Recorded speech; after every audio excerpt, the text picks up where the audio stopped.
Good morning, ladies and gentlemen. Welcome to Motivation Weekly. I'm Dave Luer, your host. Thanks for joining me again, folks. I got another good one here for you for the law of success. We're talking about lesson number 10 today, which is about accurate thought. This is going to be a great one today. So welcome again to Motivation Weekly. Are you ready to get motivated? I'm Dave Luer. Welcome to the 10th lesson of the series. We've been doing this we're going to be doing 15 weeks. Each lesson, each chapter from this amazing book, which was written in 1925, I'm modernizing it and I'm bringing it to you one chapter at a time each week. I hope you're enjoying this journey so far with me. Started out with lesson number 1, which is definite purpose. And we've covered all sorts of amazing topics since, right? Napoleon points out in this lesson that it's probably the most important lesson, but it's also the most difficult for a lot of people to understand. And it's difficult because it asks you, the reader or the listener in this case, to challenge yourself to move past the normal level of thought. I ask that you please be very open-minded today and to listen with the eagerness to learn something new that could majorly impact your life for the better, right? So for thousands of years, people built their ships out of wood because they believed it was the only thing that would float, while not realizing that steel would float if used the right way and build a far superior ship. So to advance to a level beyond your current existence, that can only happen by challenging old beliefs to those based on fact and those that will serve you better. So here we go. So accurate thought involves 2 basic fundamentals. First, you must separate facts from mere information. Secondly, you must separate facts into 2 different classes, right? The important versus the unimportant, and the relevant from the irrelevant. So in order to separate facts from information, that requires a little work, but the work is critical for a higher existence. One cannot be truly successful living on unsubstantiated, convenient beliefs. Okay. And in order to separate important from unimportant facts, wouldn't you need to first clearly understand what's important to you?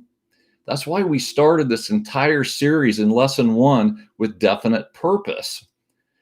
Then we can also determine quickly which facts are relevant to our definite purpose or not. You see how that works? It all starts with definite purpose.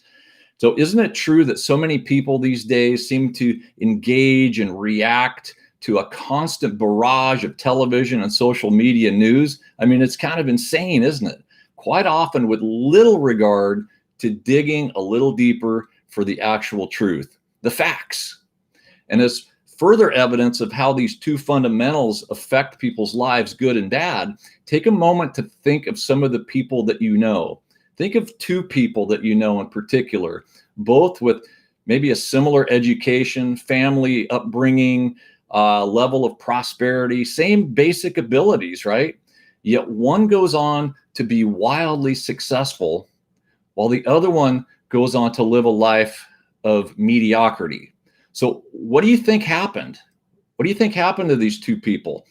You will almost find that it's not merely luck that separated these 2 individuals, but instead the successful one had acquired the habit of collecting and using the most important facts related to his or her line of work, the facts that were relevant to what was truly important to this person, right? While the other fella having all the same abilities, chose to fill his brain with useless facts that did nothing to help him, right? Isn't this interesting? Have you ever thought about this before? I hadn't really until recently myself, but it totally makes sense to me because I can tell quite easily, even in my own life, that when I'm most productive and happy, I am avoiding getting wrapped up in world events that I have no control over. And I suck at trivia, and now I can say that I'm actually proud of that. So far, what I'm telling you may seem like common sense, but I can guarantee you it's not common practice.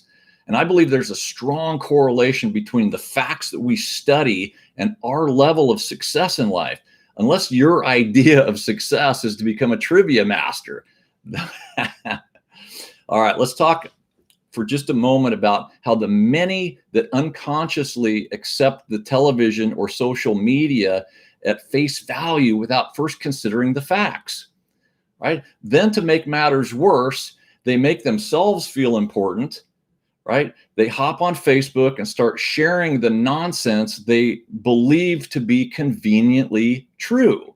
This is a very unfortunate side of social media. Yes, freedom of speech does have consequences.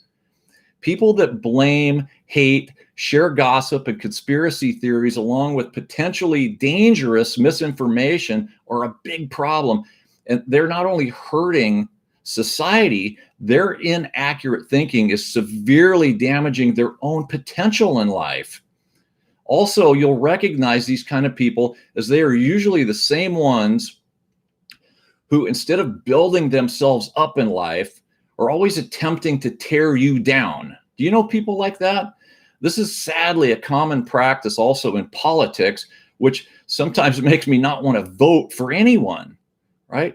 You know the people that I'm talking about. Keep them in mind as I continue today's lesson, okay? I do not believe that I can afford to deceive others.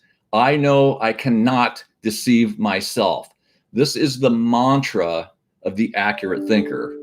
Mahatma Gandhi said, "A man is a product of his thoughts and what he thinks he becomes."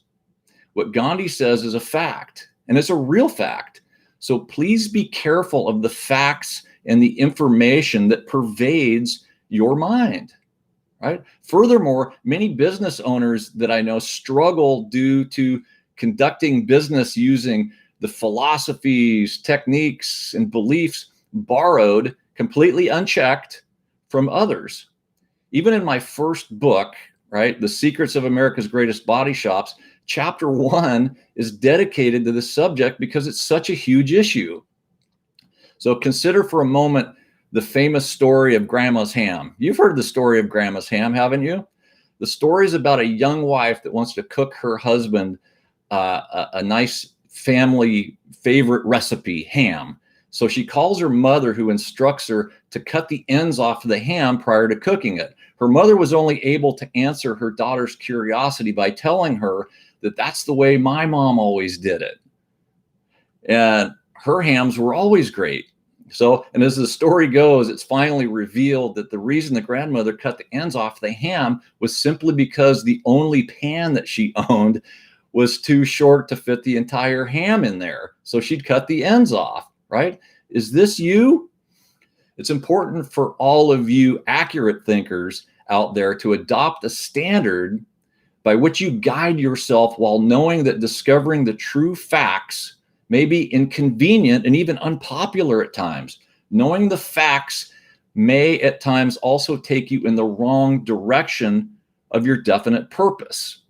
So you may have to use faith to know that you are doing the right things towards your definite purpose for the long run. Now, for a moment, let's turn our attention back to distinguishing the important from unimportant facts. See, back when Law of Success was written, 1925, right? John D. Rockefeller was by far the richest man in the world. He would have never became that way if not for his dedication to distinguishing and organizing relevant facts from irrelevant facts. Thomas Edison would not have become the world's greatest inventor if not his ability to collect facts, scientific facts that were internalized, gave him the ability to use his creative imagination to enter the world of infinite intelligence to create new combinations of the facts that he knew, right? It was this creativity that made him such a great inventor. If he had not spent the time to distinguish facts from random information, the electric light bulb may have been out of his reach. Okay, I'm going to get to the difficult part now. All right, the part I really need you to pay attention to and to bring a very open mind to, please. Right, this information is based in fact, but in order to be experienced, a certain amount of faith is needed. Have you ever heard of the law of attraction? There are a couple things you need to understand about this. The first one is firmly rooted in science, and it's called the Reticular Activating System, or RAS. Have you guys heard of that, RAS? It's a network of neurons located in your brainstem, and without it, we would quickly go insane, right? It's a mechanism that takes all the world's input through your five senses and says, whoa, you can't come in. You can't come in. It's like a bouncer for your brain. It only allows information into your conscious mind that you have allowed in, things that you pay attention to or things that you are interested in. Have you ever noticed when you're shopping for a new car, let's say it's a yellow Volkswagen Beetle, and now it's on your mind, so you see them everywhere, right? You might think, wow, everybody's suddenly buying yellow Volkswagen Beetles, but the truth is they've been there the whole time, but your RAS didn't allow you to see them.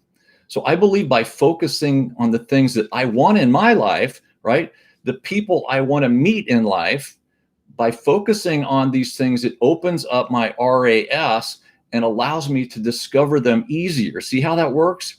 It's for the same reason that when people focus on the things they don't want in life, they also get that, right? In law of success, there is a principle called autosuggestion. Now, work with me here, folks. Please listen here. This is important stuff.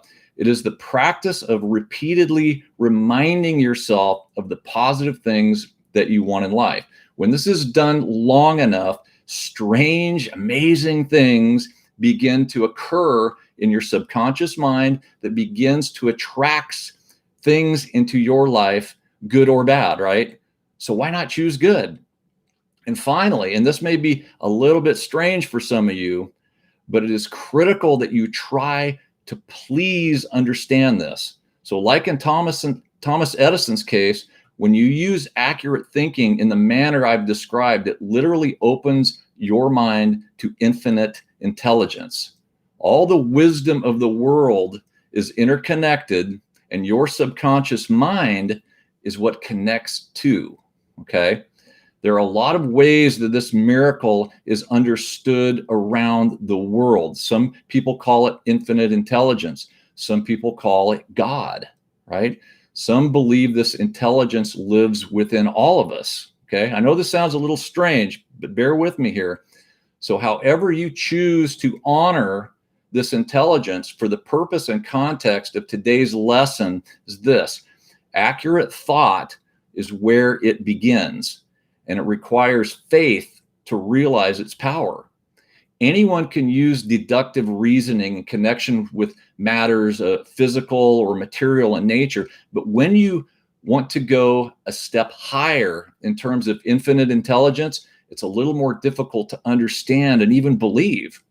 However, those of you that use autosuggestion, and find yourself attracting things into your life may understand this power. Those of you that consistently say prayers and understand the power of prayer, you may also understand what I'm talking about here. There's actually 4 steps, and then I'm going to wrap this up, okay? I know I'm going a little long today, but this is an important lesson.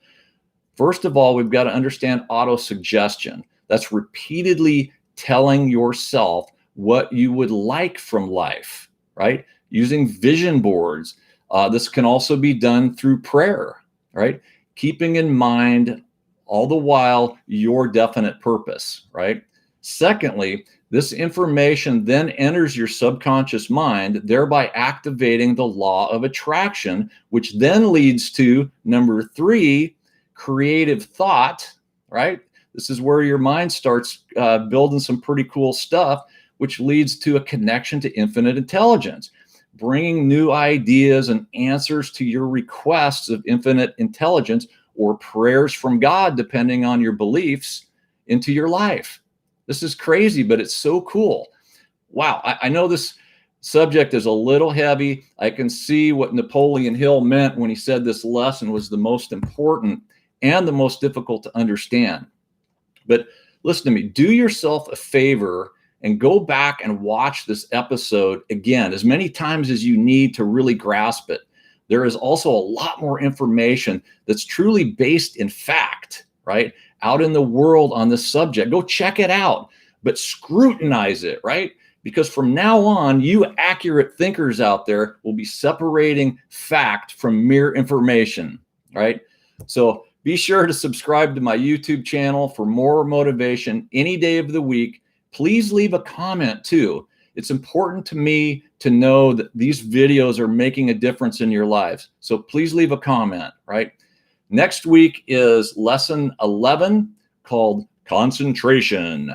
So we will see you all next Monday. Thank you for joining me. Goodbye.